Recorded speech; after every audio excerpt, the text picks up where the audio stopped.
Olha só, doutora Fernanda, seja Oi, bem-vinda. tudo bem? Tudo Obrigada. bem? Feliz Dia Queria... do Obstetra. Acabei de ver. Obrigada. Eu vi também de manhã, eu vou te ser honesta, de manhã eu não estava lembrando, e aí minhas pacientes me lembraram hoje, e muito gostoso, né? Ser lembrada, gostoso mesmo.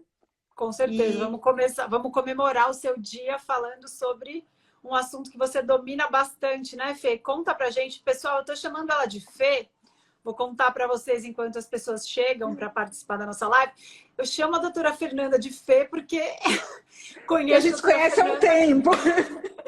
Exatamente, a gente estudou junta na Unicamp e a gente não só era da mesma turma, como a gente era do mesmo grupinho do internato. Então a gente viveu no calor das emoções da faculdade de medicina, tudo de bom e tudo de ruim juntas, né? Então a gente tem uma Exato. longa história juntas. Eu estou muito feliz de receber a Fê hoje aqui. Então, E Fê, conta pra gente. eu também acabo chamando a Maíra de Má, né? Então vocês vão aí se acostumar. Tá bom? Má, queria só agradecer o convite, tá? Acho que é uma oportunidade muito legal da gente falar sobre um assunto que é tão importante tanto para mim quanto na sua especialidade também, tá? E eu acho que são duas áreas que se complementam muito bem, tá? O assunto que a gente escolheu hoje para conversar com vocês é de ovário policístico, tá? Então eu queria começar falando com vocês o que é esse ovário policístico e o quão importante ele é para as nossas especialidades, tá? Ovário policístico, por mais que algumas pessoas sempre falem, tá? Ele não é só aquela imagem no ultrassom que fala assim, olha, meu ovário está cheio de cisto e ganhei o diagnóstico de ovário policístico. Muitas adolescentes acabam ganhando até o diagnóstico inadequado, tá? Quando de certa forma, até errado fazer um diagnóstico único, exclusivamente pelo ultrassom, tá? E na realidade, o ultrassom ele não deve ser usado como critério diagnóstico nos primeiros 8 anos aí que a menina menstrua, porque quer dizer que a menina está cheia de folículos que serão usados aí durante o resto da vida, tá? Mas o ovário policístico, tá? Pelo critério de Rotterdam, a gente usa sempre 2 de 3 critérios, tá? E quais são esses critérios? O primeiro, e eu acho que o mais que ele fica mais evidente de todos, é a anovulação que a gente fala, tá? E como que a gente descobre que uma pessoa não está ovulando?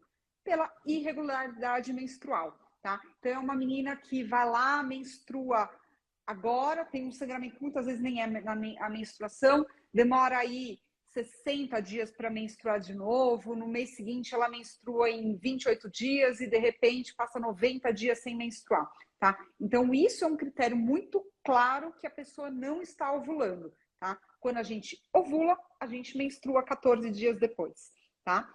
Outro critério muito importante, e aí a gente tem que levar em consideração diferenças étnicas, porque tem pacientes que têm características, tá, muito essenciais daquela população, tá?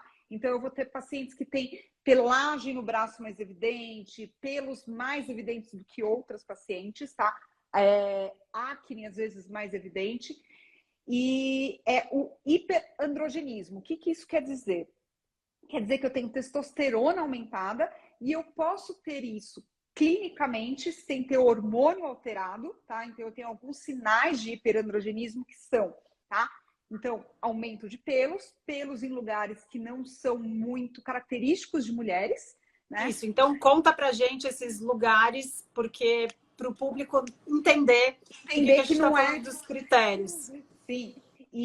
Bom, só deixa eu então fechar. Ou pode ser, então, o aumento laboratorial de testosterona, tá? Então, os critérios que a gente está falando, tá? De aumento de testosterona, eu posso ter, são às vezes pacientes que têm facilidade extrema, tá? De ganhar mais massa muscular, que isso não, teoricamente não é ruim, né? Mas, mas eu tenho acne, tá? Em geral, acne nessa região. Eu tenho pelo, tem uma escala que a gente fala que é para classificar, né, se realmente seu pelo está aumentado ou não, mas eu tenho, além da oleosidade, eu tenho a alopécia, né, que eu vou ter queda de cabelo, principalmente nessa região, que é uma região que a gente fala mais masculina de ter queda de Isso, cabelo. que a gente fala entrada, pessoal. Quando a gente fala de Isso. entradas, que é um padrão masculino, numa mulher. Então, não isso é já é um sinal. aquela queda de cabelo, assim, por exemplo, pós-parto, que o cabelo cai por igual, tá? Eu tenho bem característica essa queda de cabelo, tá? Então, eu tenho, até nas próprias regiões pubianas, eu tenho um aumento de pelo que, por exemplo, não fica restrito à virilha, ele se estende até as coxas. Tem paciente que vai ter pelo em região do tórax, vai ter pelo na região das costas, além de um pelo assim muito mais aumentado, tá? Em braços e pernas, tá? Então, assim, paciente que tem pelo na face, tá? Então, tudo isso ele serve como critério, tá? De ter androgênios aumentados, tá?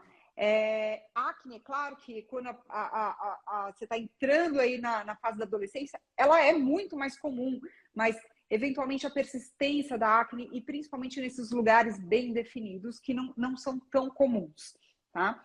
E o último critério que a gente utiliza são o ultrassom, né? Com vários pequenos folículos, tá?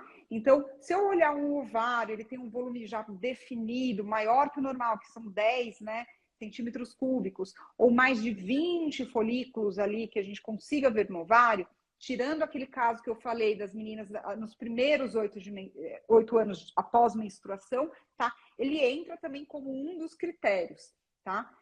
A síndrome dos ovários policísticos, ela é extremamente heterogênea, tá? Exatamente porque, como eu falei, né? Tem pessoas que vão ter aí pelos aumentados e não necessariamente tem aumento de características, né? De aumento de testosterona, né? Mas, levando em consideração 2 de 3 critérios, a gente fecha o diagnóstico, tá? E Perfeito. qual é a grande sacada aí dessa síndrome, tá? Por que é uma síndrome? É um conjunto de características.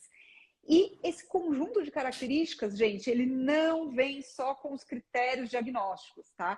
A gente vai ter aí aumento, são em geral pacientes que está mais associado com ansiedade, eu tenho maior associação com pacientes com obesidade, sobrepeso, depressão, tá? E que a gente fala síndrome metabólica, tá? Peraí que a gente teve aí a sacada de fazer junto e que a gente se encontrou, né, Fê? Exatamente, tá? Qual que é o grande causador, tá, da síndrome dos ovários policísticos? Eu concordo que grande parte das pacientes tem sobrepeso, mas porque nem todas as pacientes vão ter sobrepeso, tá? Porque algumas pacientes magras também têm alguma coisa que tem em comum na obesidade, tá? Sim. Que é a resistência insulínica. Mas, doutora, minha insulina tá normal, minha glicemia tá normal, eu não tenho, não é possível que eu tenha. Na realidade, as pacientes têm, tá? Estão teoricamente compensadas, mas tem alguém que está trabalhando mais, tá? O pâncreas tá ali, ó, suando, tá? E a gente não sabe até quando esse pâncreas vai aguentar, tá? Sim, é importante, falando disso, para pacientes magras, essa é uma grande preocupação nossa também, porque quando os pacientes estão com sobrepeso, as pacientes no caso, né, todo mundo que está com sobrepeso ou obesidade já sabe que tem alguma coisa que não está indo bem, né? Sim. Só que as pacientes magras não. Por quê? Porque a medicina, do jeito que nós aprendemos na faculdade, né, a gente é muito focado nos sintomas tardios. Quando a gente espera a glicemia em jejum alterar no exame, a gente está perdendo muito tempo. Tá? Até a sua glicemia estar alterada, você já passou por um processo de adoecimento, de excesso de insulina, que está lá quietinho e silencioso e se manifestando de outras maneiras. Por isso que a síndrome dos ovários policísticos está tão associada à síndrome metabólica. Por quê? Porque excesso de insulina, a insulina é um hormônio fundamental para a nossa vida. Porém, excesso de insulina afeta todas as células do nosso corpo. Então, no nosso cérebro, pode aumentar a ansiedade, pode aumentar a depressão. Daí, tamanha a relação entre depressão, ansiedade, ovários policísticos e síndrome metabólica. Estão todos ligados, porque excesso de insulina no cérebro está relacionado a essas manifestações no cérebro. Excesso de insulina no fígado se manifesta como esteatose hepática. Então, se você está assistindo aqui e ouvir os critérios de Rotterdam que a Fê está falando, e também tem gordura no fígado, você não precisa nem fazer o exame de insulina e glicemia em jejum para saber que você provavelmente tem resistência insulínica mesmo sendo magro. Então, nos ovários, esse excesso de insulina também se manifesta causando... Eu gosto de falar de um jeito leigo, Fê, que a gente imagina um maquinário funcionando super bem, aí você pega um graveto e joga na engrenagem. A insulina é o graveto que entra lá na engrenagem dos ovários. A gente precisa de uma orquestra de hormônios funcionando bem para que a ovulação ocorra. A insulina vai lá e ela é um graveto no meio dessa engrenagem. Então é por isso que é importante. Exatamente. Conta pra gente, Fê, o que o excesso de insulina pode causar e por que ele está tão associado ao ovário, por que ele é uma manifestação dessa condição grave aí que a gente está conversando. Como a Má estava falando, tá? Quando a gente começa a ter sinais dessa síndrome, é porque o seu organismo ele já está sobrecarregado, ele já não deu conta de alguma coisa e já tem alguma alteração, embora ela não seja tão evidente em pacientes magras, tá? Que realmente fala assim, nossa, mas eu me alimento, sempre comi salgadinho, sempre comi fast food à vontade. É a magra de ruim. É a magra de ruim, tá? Realmente alguma coisa de ruim está acontecendo, tá? Então, toda vez que a gente come, principalmente alimentos com alto índice glicêmico, a gente faz um pico de insulina. Essas pacientes que têm essa intolerância, tá? Essa dificuldade, essa resistência insulínica, tá? Elas vão fazer um pico, tá? E vão manter ali a insulina mais alta. Essa insulina mais alta, ela vai agir direto nas nossas células do ovário, tá? E vão impedir a ovulação. Então, o que acontece? Num ciclo normal de uma paciente saudável, tá? Eu tenho vários folículos, tá? Você nasce com todos os seus folículos ali. Um deles vai crescer bonitinho. Quando ele se rompe, tá? É a ovulação. Você ovula, seu espermatozoide vai encontrar o óvulo e vai gerar um embrião para a gravidez. Na paciente que tem o ovário policístico, ela vai lá, tem um folículo. Aí, ele não ovula. Ele não consegue fazer o pico de ovulação, tá? Ele acaba não tendo receptor, o LH, que é o hormônio que faz ovular, ele não consegue agir. Não ovulou? Teu ovário vai lá, recruta outro, e recruta outro, e recruta outro. O ovário fica parecendo um cacho de uva de pequenos folículos e eles não rompem. Isso gera uma nova alteração hormonal, que eu vou ter o hormônio, tá? O FSH, que estimula aí o crescimento dos folículos, ele acaba não agindo, tá? Ele fica um pouco mais baixo, o LH vai tentar subir para tentar fazer esses folículos aumentarem e vira um ciclo vicioso e nenhum folículo consegue romper, tá? Isso tudo graças à resistência insulínica. Eu tenho vários folículos ali que não romperam, eu vou ter um aumento de testosterona e a testosterona acaba ficando livre, circulando aí no organismo. Eu tenho uma das proteínas que carrega a testosterona em geral, tá? No ovário policístico ela está reduzida, tá? Então eu vou ter a testosterona livre para agir e causar todos os sintomas, tá? Que a gente tem. Então é super importante a gente combater o problema pela causa, não só os sintomas. Quando a gente tem os sintomas, na realidade é porque já está indo, já não está dando conta, tá? Então a gente, para tratar a síndrome dos ovários policísticos, não basta chegar ali na ginecologista e falar assim, não, fica tranquila, eu vou fazer você ovular. Eu consigo fazer a paciente ovular. Não é esse o problema. Eu posso dar uma medicação, ela vai ovular.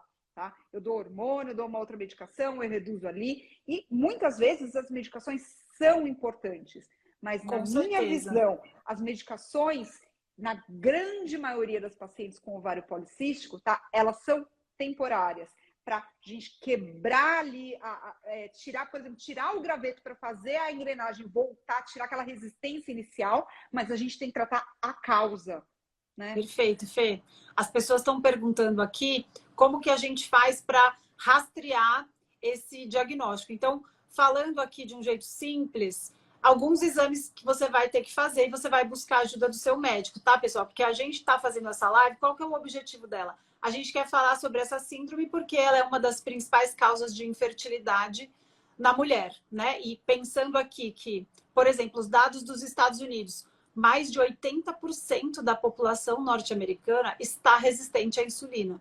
Então, todas essas mulheres acometidas pela resistência insulínica podem vir a ter problemas de infertilidade quando chegarem no momento reprodutivo.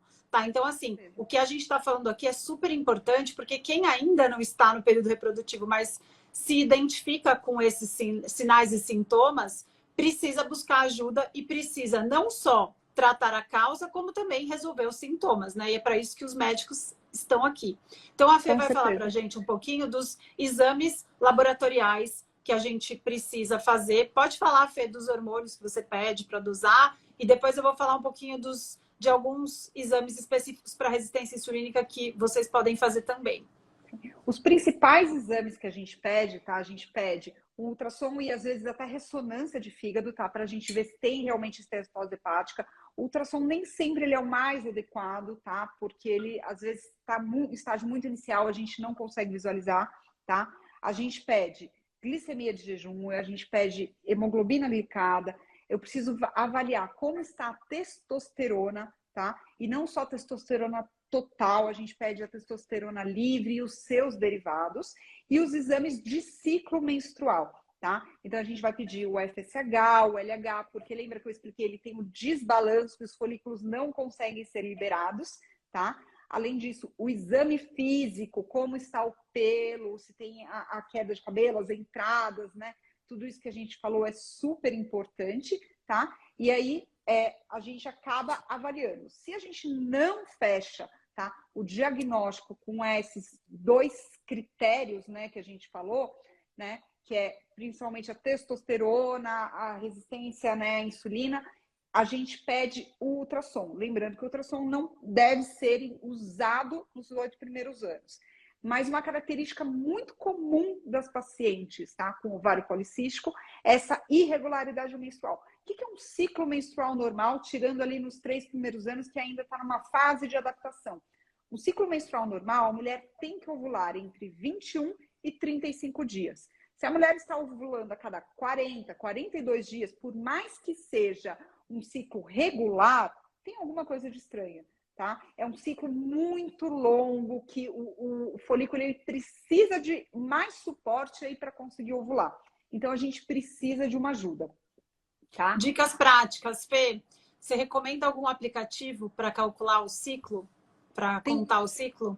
Tem diversos aplicativos, tá? Mas em geral os aplicativos têm só um detalhezinho, tá? Eles funcionam super bem, tá? Quando o ciclo é de 28 dias, que é a grande maioria das pacientes. Tá? O que você precisa saber é que 14 dias depois que você ovula, você menstrua, tá? Então, algumas pacientes têm uma fase inicial um pouquinho mais curta, um pouquinho mais longa, tá? E, assim, você entra na loja, todos são ótimos, tá? Para você saber mais ou menos quando que você menstrua.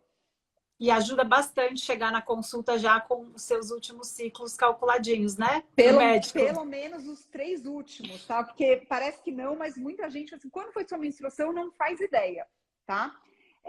Outra coisa só que é importante a gente saber, tá? Para fazer o diagnóstico, você não pode estar usando nenhum tipo de hormônio. Então, que é muito comum, os médicos pedem aí testosterona, os exames de ciclo menstrual, quando a paciente está tomando pílula. Ah, eu estou tomando pílula há sei lá quantos anos e está tudo bem. Realmente, a pílula vai deixar todos os seus hormônios de ciclo menstrual, vai reduzir a testosterona e não vai ter vários folículos aí no seu ovário. A pílula resolve a síndrome do ovário policístico para exames, mas ela não vai ser curada, tá? Ela continua Olha aí que lá. maravilha, gente. Vocês estão ouvindo uma médica ginecologista falando que ela trata os sintomas, mas ela não deixa em paz a causa? A gente precisa abordar a causa? Então, isso é excelente de escutar, né, Fê? Então, conta pra gente, eu te interrompi, mas pode continuar. Você estava falando sobre os pedidos de exame, o que mais que a gente pode levar para consulta?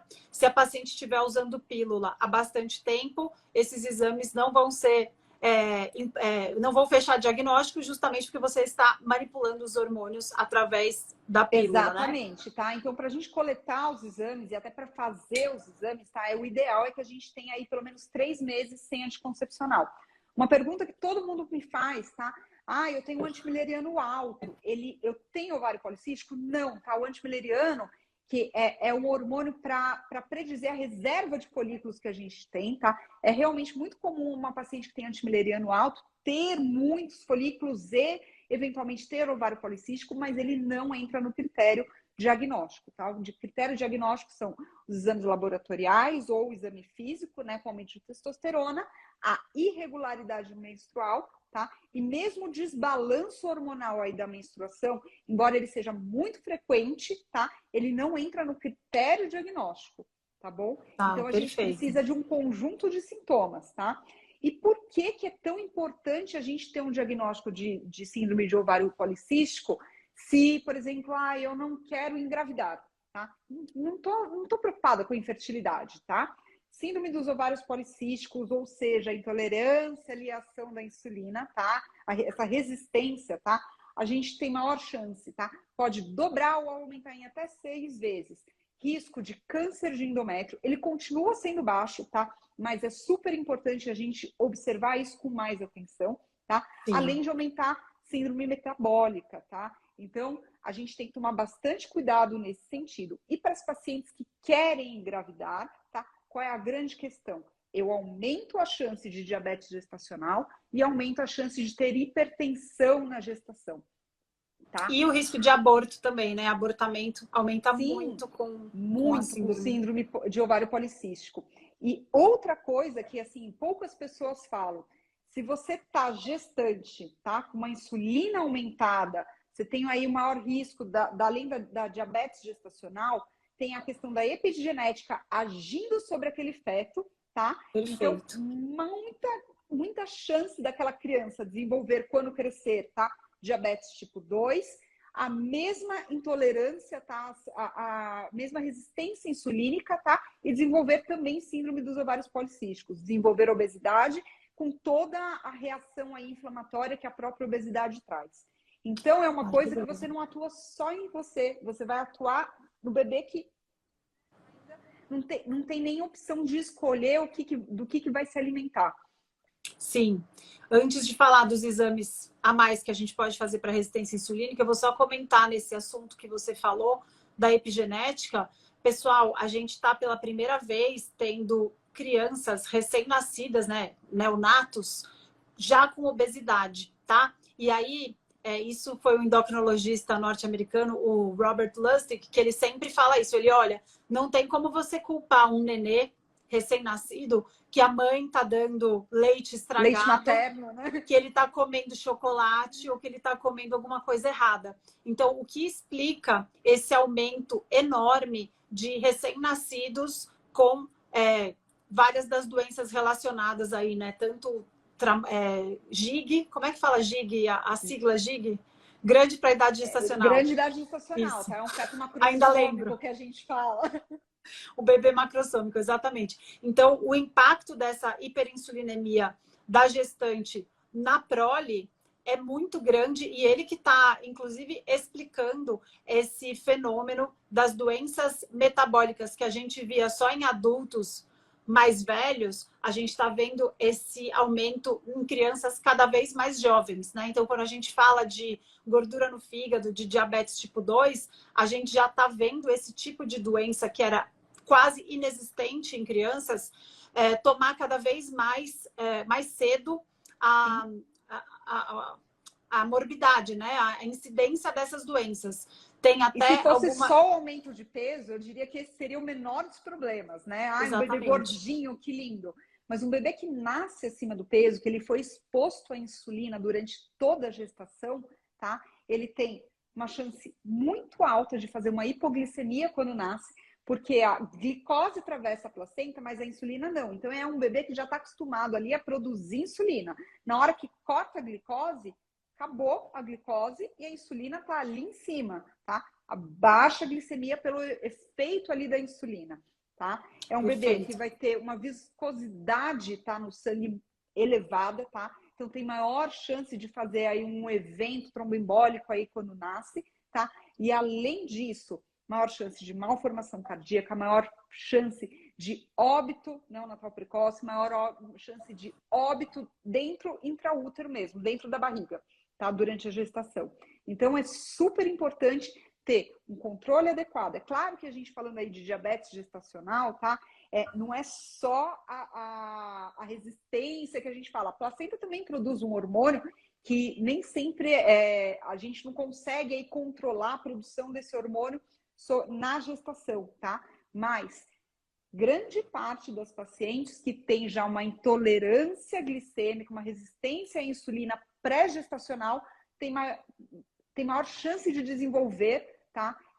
Esse problema durante a gestação, tá? Então é super Isso. importante até você entrar na gestação mais bem compensada. Perfeito. Eu ia até falar sobre isso, gente, porque resistência insulínica, a gente tem dois tipos. A gente tem a resistência insulínica fisiológica e a gente tem a resistência insulínica patológica. Tem dois momentos na vida de uma mulher que a gente tem resistência insulínica fisiológica, ou seja, isso é normal. Esses dois momentos são justamente a adolescência e a gestação. Então, nesses dois momentos, é natural que haja um aumento da insulina. O problema é essa resistência insulínica que já existia antes se sobrepor a essa resistência insulínica fisiológica que precisa acontecer durante a gestação e durante a Exatamente. adolescência. Por isso, agora eu vou entrar no jejum, só um alerta, né? Porque o objetivo aqui é que vocês fiquem mais saudáveis. Por isso que a gente não recomenda a prática do jejum para pacientes que estão gestantes e para pacientes que estão amamentando e adolescentes também, tá? É justamente porque durante a adolescência a gente quer que essa insulina fique mais alta. Por quê? Porque a insulina é um fator de crescimento. Ela Na faz parte do adolescência, desenvolvimento. exatamente. Então, nesse momento, na adolescência, a gente quer que a insulina aumente. Isso é a resistência insulínica fisiológica. Então, a gente não vai fazer o jejum. Da mesma maneira, uma gestante precisa dessa resistência insulínica fisiológica. Por quê? Porque com esse excesso de insulina fisiológica é possível crescer, desenvolver e etc. Da mesma maneira, a contraindicação vai para quem está amamentando, tá? Não é pelo Exato. mesmo motivo, mas isso pode impactar na qualidade do leite materno. Então, E jejuns quantidade longos, também. exatamente. Então, esses jejuns são contraindicados para quem está amamentando, para gestantes e para adolescentes. Lembrando Perfeito, aqui, Má. muito importante, pessoal, para as mulheres que estão tentando engravidar, e isso a doutora Fernandes está muito acostumada, porque ela justamente faz isso todos os dias da vida dela. Então, para as mulheres que estão inférteis, estão em tratamento para a fertilidade, têm ovários policísticos e desejam praticar o jejum intermitente, eu já vou perguntar a opinião da doutora Fernanda, mas do meu ponto de vista, eu prescrevo jejum para mulheres com síndrome dos ovários policísticos justamente porque o jejum é uma das maneiras de tratar a causa e não só tratar os sintomas. Porém, existe um cuidado muito importante, que a gente já falou aqui logo antes, que é ter um aplicativo para cuidar muito bem dos seus ciclos, para ter certeza que a hora que você engravidar, você vai suspender os jejuns. Então, isso é muito importante. Quem tem ovário policístico e é tentante, precisa tomar muito cuidado com o calendário de ciclos para diagnosticar a gestação assim que possível suspender o jejum, tá? Esse é um cuidado muito importante que eu precisava Com certeza. interromper a doutora Fernanda para completar. Então, Fê, conta pra gente sobre os tratamentos. Quando uma paciente chega para você no seu consultório, quais são as suas recomendações gerais que você pode, para quem está nos assistindo, também se beneficiar, se das mulheres que estão nos assistindo estiverem com dúvidas sobre o diagnóstico ou buscando ajuda? Quando que a gente, com infertilidade, busca ajuda médica? Depois de quanto tempo? Conta essas coisas pra gente agora. Bom, primeiro, tá? Não é toda. Só esclarecer que não é toda paciente com ovário policístico, tá? Que vai ter infertilidade, tá? Muitas delas ovulam, pode ser irregular, tá? Algumas ovulam até regularmente, tá? Mas a gente tem que levar isso em consideração, tá? Cerca de 10% das mulheres no mundo tem essa síndrome do ovário policístico e ela é muito subdiagnosticada. Principalmente pacientes assim, uma irregularidade menstrual. Quem não tem irregularidade menstrual, né? Mulher realmente, concordo que todo comando é central e mulher é muito suscetível aí a estresse, engorda, emagrece, realmente, tá? Mas tem um certo padrão, tá? Uma das coisas que a gente tem que atentar é também falando sobre a irregularidade menstrual. Só o diagnóstico de você ter passado 3 meses sem menstruar já é um diagnóstico de anovulação, tá? Então a gente tem que tomar cuidado. Paciente, quando chega ali no consultório ou pensando na questão da infertilidade, como que a gente define infertilidade? É uma mulher, tá? Um casal, tá? Que está tentando engravidar há pelo menos 1 ano, tá? E não consegue. Significa que todos esses casais que estão tentando há 1 ano e não conseguem são inférteis? Não. Alguns ainda vão engravidar, demoram um pouquinho mais. Mas a realidade é que a grande maioria dos casais engravidam após 3 meses de tentativa, tá? Então, a gente passou um pouco desse período, passou de 1 ano, tá? A gente teria aí mais de 90% dos casais que teriam conseguido engravidar, tá? Paciente, quando vem no consultório, não estou menstruando regularmente, a gente vai investigar se tem a síndrome do ovário policístico. Nem sempre é a anovulação, essa irregularidade menstrual é dos ovários policísticos, tá? Outra coisa que tem também muito comum nos ovários policísticos é aumento de prolactina, tá? Porque é tudo comandado aí pela mesma glândula, tá? A hipófise, então a gente encontra, é um achado muito frequente, tá? Mas a primeira coisa que a gente tem que ver na paciente é o hábito de vida dela, tá? E se eu posso recomendar alguma coisa para paciente com ovário policístico, é claro que tem as que tem o ovário policístico e são magras, tá? Não é o critério, as pacientes, não são os pacientes mais comuns, tá? Mas é a perda de 5 a 10% do peso, tá? Faz com que 60% das pacientes com ovário policístico voltem a ovular. Então, olha que coisa simples, que eu não preciso de medicação, que eu não preciso de nada além do perder peso, reduzir a massa magra. E como que eu faço isso? É qualquer dieta? Sendo bem honesta, se você fechar a boca, se você se alimentar em quantidade calórica, você vai perder peso, tá? Mas tem uma maneira muito mais adequada de perder peso, tá? Principalmente para quem tem ovário policístico, que é pelo menos 150 minutos de exercício físico semanal, tá? Isso é, assim, religioso, e vocês podem dividir os exercícios da maneira que vocês preferirem, pode ser até 75 minutos de exercício mais intenso, tá? Mas eu consigo aumentar a massa magra, então reduzo a gordura, aumento a massa magra, aumento o meu metabolismo e reduzo a resistência glicêmica, tá? E além disso, uma dieta que seria assim, a dieta adequada é uma dieta low carb junto com jejum, tá? Eu diminuo os alimentos que são piores, tá? E aí eu entro com jejum, melhorando aí essa flutuação de insulina, tá? Se eu Sim, eu vi um estudo, eu vi uma meta-análise com 20 estudos de ensaios clínicos randomizados, verificando se dieta era uma boa e qual o impacto da dieta nos ovários policísticos. Eles ainda separaram por tipos de dieta. Depois eu te mando, é bem legal esse estudo. E, assim, foram 20 estudos, mais de 1.000 pacientes, 1.000 mulheres que participaram dos ensaios clínicos randomizados. E o que foi encontrado? Realmente, qualquer dieta onde há emagrecimento, a gente observa, né, melhoras, e não só em desfechos substitutos, como melhoras laboratoriais, redução de testosterona e etc., como também desfechos duros, como gravidez, menos abortamento, tá? Então, isso é eficiente. Ciclos regulares, a gente consegue abordar a causa com o emagrecimento. Lembrando aqui, pessoal, que aumento de gordura visceral, que é a gordura em volta dos órgãos, essa é a pior gordura que a gente tem. E pessoas magras podem continuar sendo magras com bastante gordura visceral. Um jeito legal da gente observar isso em exames laboratoriais é procurar a proteína C reativa ultrassensível. Esse é um marcador inespecífico de inflamação, mas que é muito útil, e já tem estudo até com mulheres com ovários policísticos. Essa relação de proteína C reativa ultrassensível elevada, maior do que 1, em mulheres magras com síndrome do ovário policístico, é uma boa maneira de rastrear para gordura visceral, para inflamação crônica, como sendo uma causa da resistência insulínica, mesmo sem ter aquela obesidade aparente.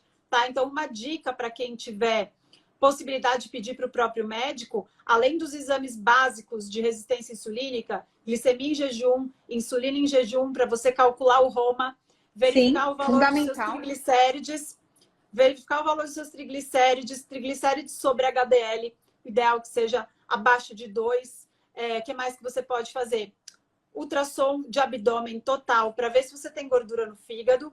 Proteína C reativa ultrassensível, tá? Tem que ser ultrassensível, senão não serve, tá? E isso também, acima de 1, a gente já considera que o paciente está inflamado. Esse é mais um indício que a inflamação crônica pode estar provocando essas alterações hormonais, piorando o ovário policístico. E esse é um jeito de seguir de uma maneira interessante, né, para o paciente ver a própria melhora. Além disso, vocês podem fazer o DEXA, tá? Que é um exame, é o mesmo exame da composição da densometria óssea, só que é um exame, um outro programa para verificar a composição corporal. A vantagem é que no DEXA a gente pode procurar acúmulo de gordura visceral, tá? Existe essa medida. VAT, Tem a densometria visceral... do corpo todo também, que a gente consegue avaliar isso, que é super... Sim, e aí, só que a gente tem que pedir, porque tem alguns programas mais antigos que não tem o VAT, que é o Visceral Adipose Tissue. Então, para vocês que quiserem fazer o DEXA, é só procurar um laboratório que tenha esse aparelho com a densitometria com a gordura visceral, com a medida da gordura visceral. É bem interessante rastrear os pacientes dessa maneira.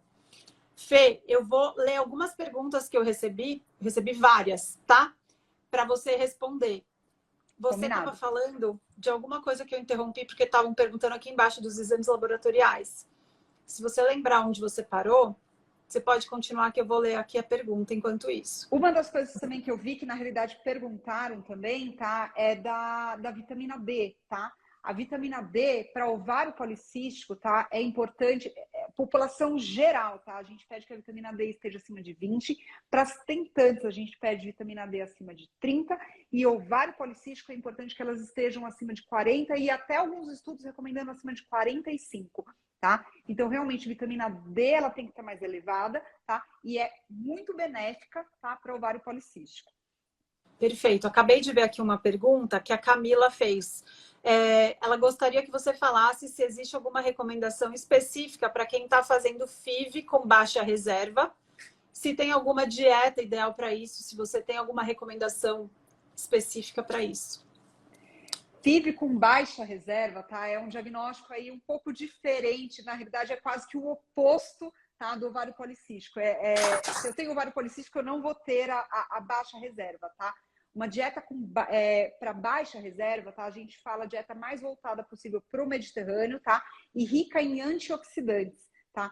Normalmente, a gente recomenda um acompanhamento nutricional, tá? Com suplementação, além da dieta específica. Existem alimentos que realmente, aí, a longo prazo, tá? A gente consegue melhorar um pouquinho. Uma das coisas que a gente usa, tá? Pensando até contrapondo aí com o ovário policístico, tá? A gente pode usar suplementação até de testosterona, claro, em uma dosagem específica, curto prazo, tá? De acordo com o seu médico, né? Exatamente isso, tá bom? Perfeito. Para melhorar um pouquinho. E aí, para complementar, porque existem muitas dúvidas específicas que a gente não consegue responder, né? Não são todas os motivos, as causas de infertilidade que têm a ver tão diretamente com dieta quanto o síndrome dos ovários policísticos. Mas uma recomendação que serve para todas as mulheres, de todas as causas de infertilidade ou não, é reduzir a comida processada, gente. Então, se não existe uma recomendação específica para FIV de baixa reserva, existe a recomendação geral que evitar os alimentos ultraprocessados vai reduzir a sua inflamação crônica de baixo grau e vai ajudar com que os seus hormônios e as suas enzimas funcionem sem disfunções que são tão típicas com o aumento dos radicais livres e dos oxidantes, certo? Eu garanto para vocês que todas as dietas, tá? Eu vou ter redução de massas, redução de carboidratos, tá? E realmente os alimentos processados e com alto índice de glicêmico. Eu garanto que todas as dietas têm isso em comum. Vão responder bem, né? Então vamos lá, Fê, conta pra gente agora sobre... Você falou que a gente busca ajuda depois de um ano de tentar, né? Isso pacientes até 35 anos, tá? Se eu tenho mais de 35 anos, o ideal é que você se você está tentando aí há 6 meses, já procure o especialista, tá?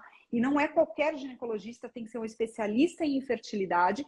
E se você tem 40 anos, tá, ou mais, o ideal é que você procure um médico antes mesmo de tentar engravidar, tá? Porque tem algumas coisas que precisam ser investigadas e, assim, 40 anos, tá? Para a mulher, é uma luta contra o tempo. O relógio vai, tá? Então, até 35 anos, tudo bem. Até um ano de tentativas. Assim, entre 35 e 40, 6 meses. 40 anos, procura o médico imediatamente. Perfeito. E o que mais que eu ia perguntar? Eu vou pegar aqui mais uma perguntinha, se você quiser falar outra observação, que eu estou tomando um baile aqui das perguntas hoje. Não, Só só para assim, agora a gente tem falado aí mais de congelamento, uma coisa que muitas pessoas falam assim, deixa para avaliar a tua reserva ovariana, tá, com 35 anos. A minha recomendação, sendo bem honesta, não é essa. Eu acho que você deve avaliar sua reserva ovariana até os 30 e dependendo como for, você é aconselhada se não está tudo bem ou, olha, já temos que ficar mais de olho na sua reserva ovariana. Deixar para avaliar acima de 35 anos é um erro. E essa é uma dica boa para médicos, né, Fê? Porque as mulheres médicas são as mais atrasadas do grupo. Então, é bem melhor a gente fazer esse screening antes para, lógico, né? Prevenir é sempre melhor do que remediar. Então, esse é um dado bastante importante, que a gente deve fazer uma avaliação o mais cedo possível para garantir que quando a gente for realmente querer, a gente não tome nenhum susto aí. Fê, eu vou fazer uma pergunta polêmica agora. O mundo ele é mais agradável para os homens nesse sentido.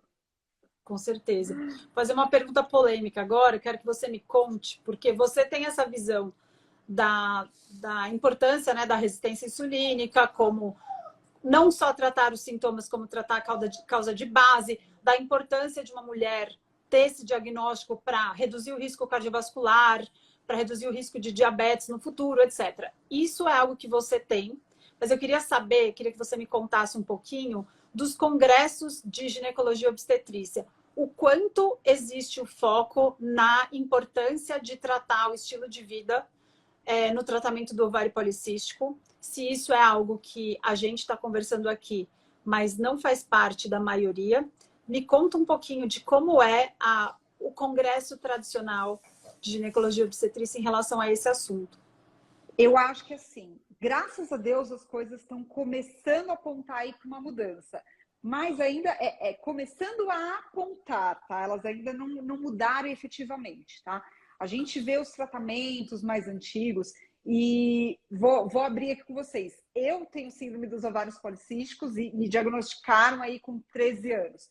Qual que era o tratamento, tá? Eu não vou revelar a nossa idade, mas tá tudo bem, tá? Tratamento há uns anos atrás, tá? Eu ponho umas músicas que eu gosto, Fê. O pessoal já sabe minha idade. O tratamento era, toma pílula. A pílula vai resolver o seu problema, tá? E toma pílula até o dia que você cansar, praticamente, tá? Mas eu acho que, assim, qual é o grande problema, tá? A gente sai da faculdade, tá? Me conta o que, assim, Maíra, pode falar sinceramente, o quanto você aprendeu sobre nutrição e qualidade de vida na faculdade? A gente teve um estágio de 1 mês que a gente só aprendeu a repor deficiências, coisa que é muito fácil, né? Se tudo fosse falta, era só repor. Um excesso de hormônio. O centro seria o melhor remédio do mundo, né? Exatamente. A gente aprendeu que a pirâmide alimentar é a melhor coisa do mundo.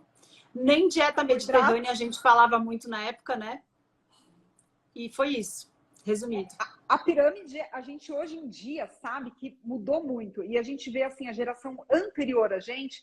Fala para um avô que suco é uma coisa errada, né? Exato. Não estou dizendo para não dar suco nunca, mas fala assim que suco não é a melhor coisa, entendeu? O ideal seria mastigue você dar... suas frutas. Exatamente. Né? Então, assim, eu acho que a mentalidade vem mudando e no próprio congresso de ginecologia, tá? A gente vem vendo lentamente essa mudança, tá? A gente vê que alguns médicos ainda tratam os pacientes simplesmente eu dou pílula, simplesmente eu entro aí com a metformina.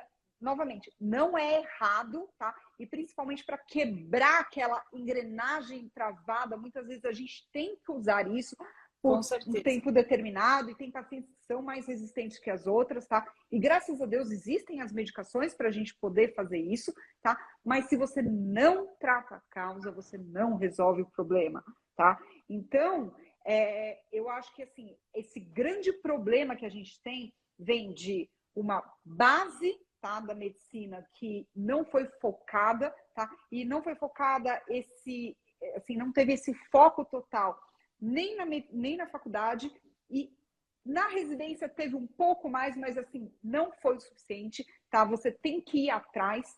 A parte nutricional, eu acho que assim, nós médicos deixamos em geral, tá? Quem não é exatamente da área, que trabalha com isso, deixamos muito a desejar. E aí chega num problema que a classe médica tem um pouco de problema, pedir ajuda, saber reconhecer até onde você é o melhor e até onde o outro médico ou o outro colega vai conseguir ajudar seu paciente mais que você.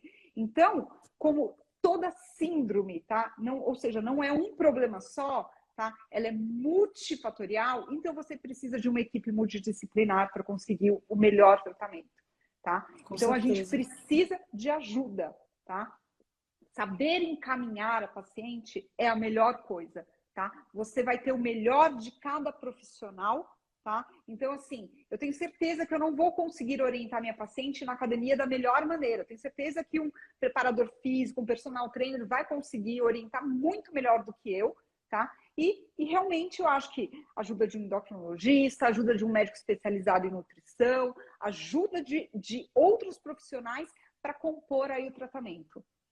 Com certeza. Se a gente for elencar quais mudanças do estilo de vida a gente consegue usar combinado com o tratamento convencional dos sintomas, né? Porque a gente tem que pensar, gente, que buscar ajuda é muito importante.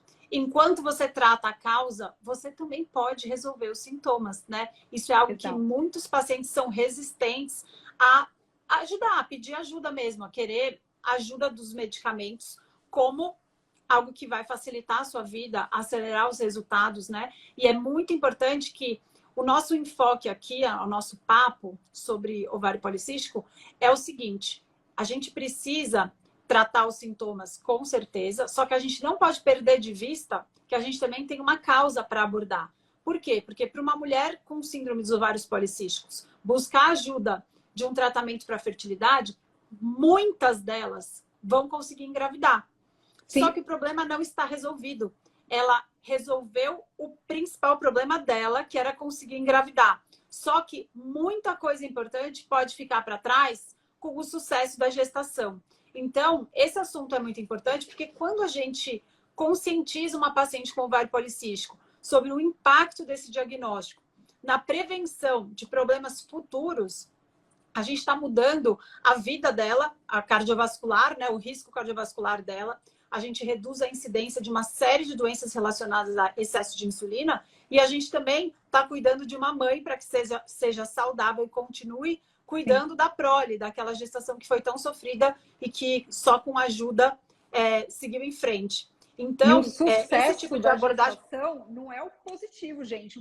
O sucesso da gestação, ao meu ver, eu tenho certeza que ao ver da Maíra, é uma gestação saudável, com uma criança saudável, com riscos reduzidos de herdar tudo de ruim. A gente quer que os nossos filhos herdem coisas boas da gente.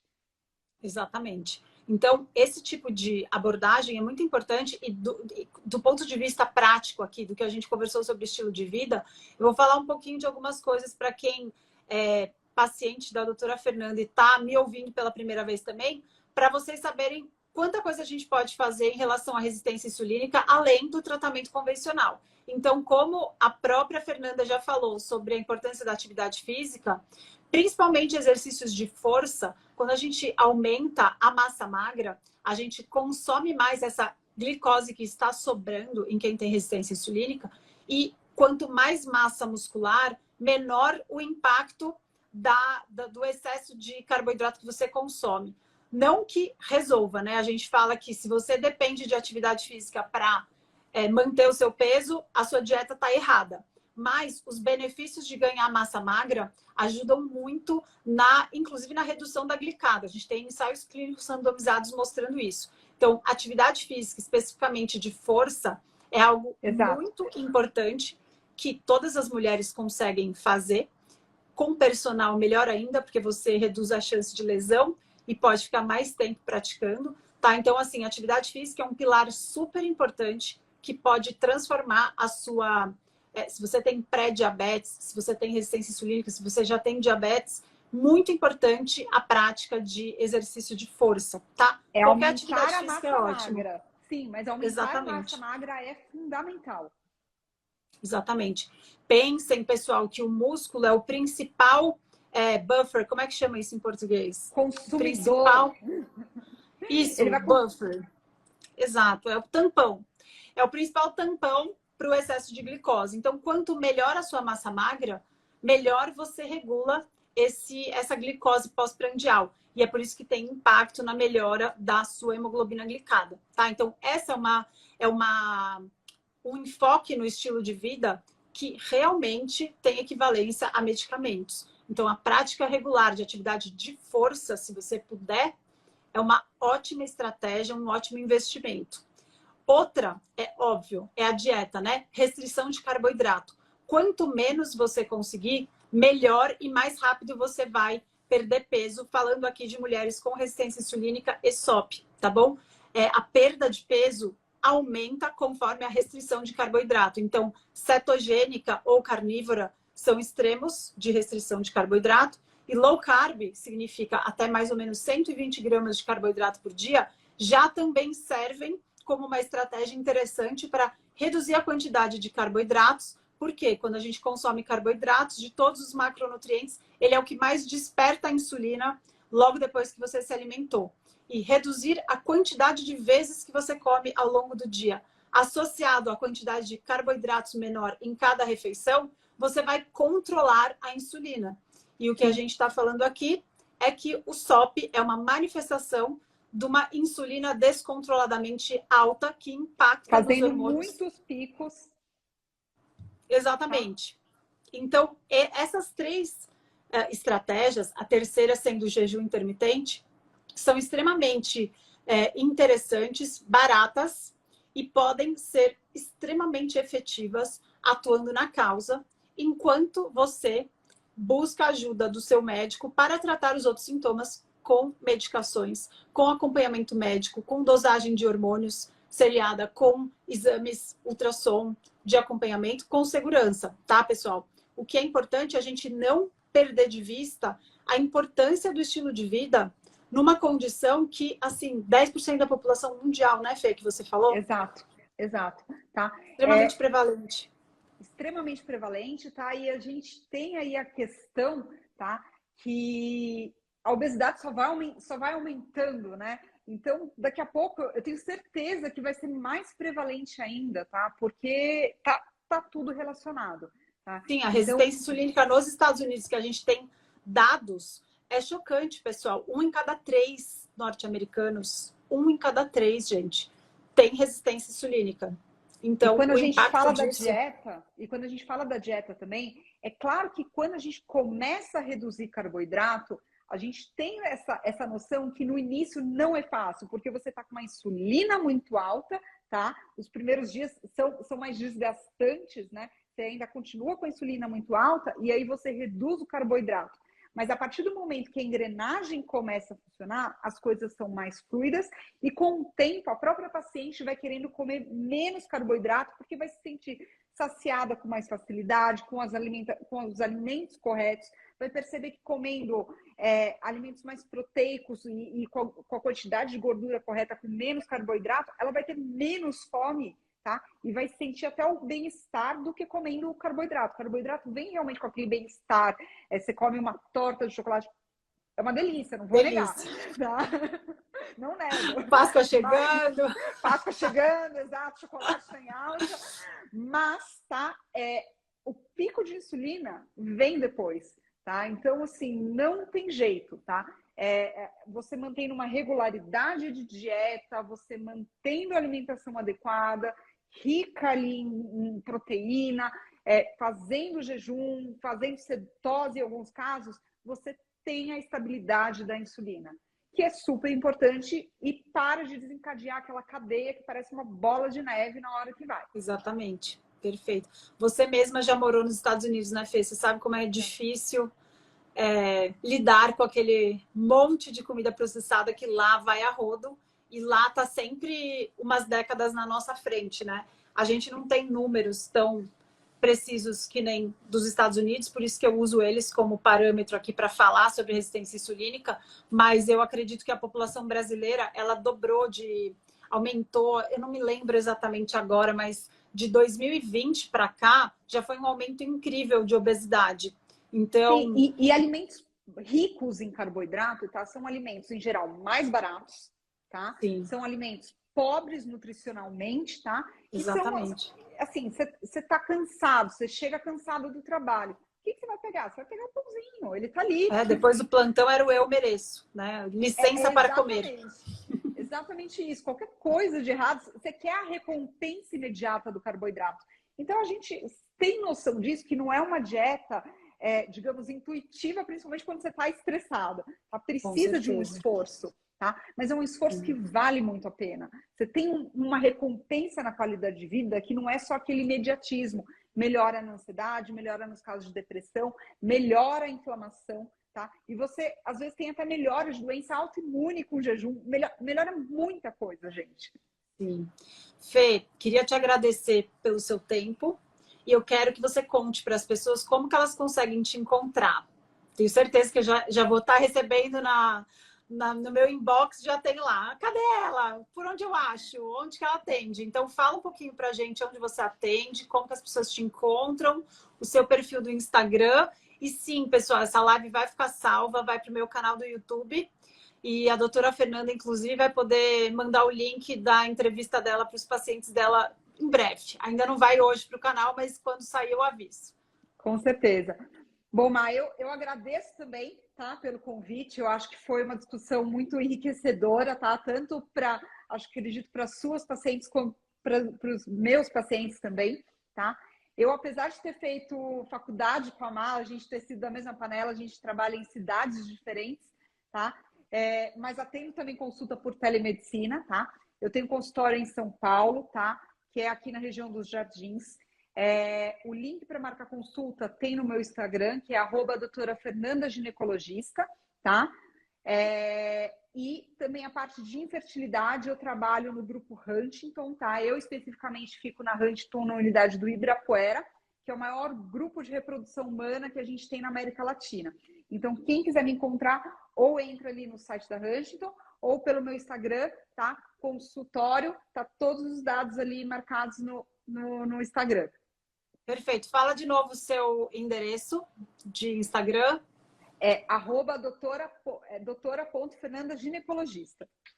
Então tá ótimo. Fê, muito obrigada por essa entrevista. Vai ficar salva para quem perdeu. E um beijo grande nas crianças. No meu ex-colega de colégio, né? Porque o mundo é pequeno e não cansa de ser pequeno. Além de eu ter estudado com a doutora Fernanda. A Maíra me apresentou o meu marido. Né? Pois é. Essa eu tinha esquecido, gente. Vocês verem que não para de surgir. O mundo é pequeno e a gente se esbarra várias vezes. Então, Fê, um beijo grande. Obrigada.